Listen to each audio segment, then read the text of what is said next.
driving home in my chauffeur was driving me home in my car. And right here, as soon as we were crossing Badwar Park in Cuff Parade, a policeman flagged our car down. And then he came and he said, you have crossed a red light. I was, of course, as usual, with my phone on my hand. And he said, I'll have to challan you. So I said, listen, I wasn't looking up. I'm not going to defend it. If my driver has jumped a red line, in your opinion, tell me the fine and we'll pay it. Then he looked at my driver's epaulette. And there on the left side of the epaulette, it said Tata. So he said, do you by any chance work in Tata? I said, yes. He said, in that case, I won't challan you. So I said, hey, what does Tata got to do with jumping a red light? If I knew this, I would jump all the red lights all over the city. He then narrated to me a story which completely took me by surprise.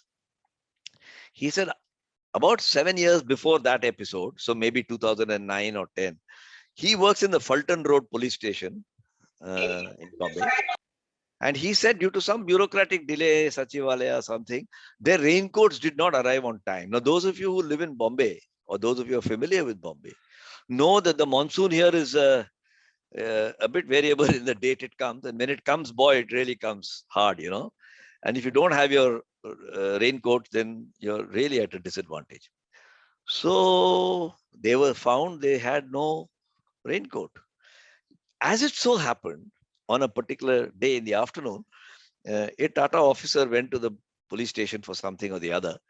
And when he learned that they had not got their raincoats and they were very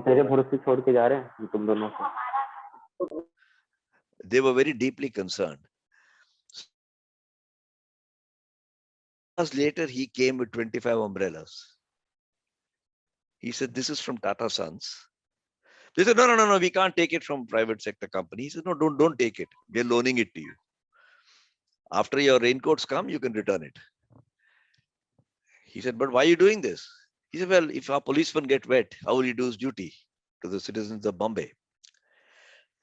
And the fellow left. I came back to Bombay House and made some inquiry. And I found that indeed the story was true.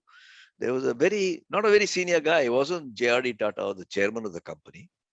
He was some administration officer whose name they told me.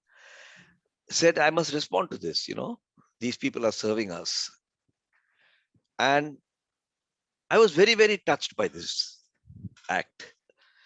Many people said, but you should have still paid the fine. I said, listen, I'm not talking of my ethics and my character. You can blame me for it.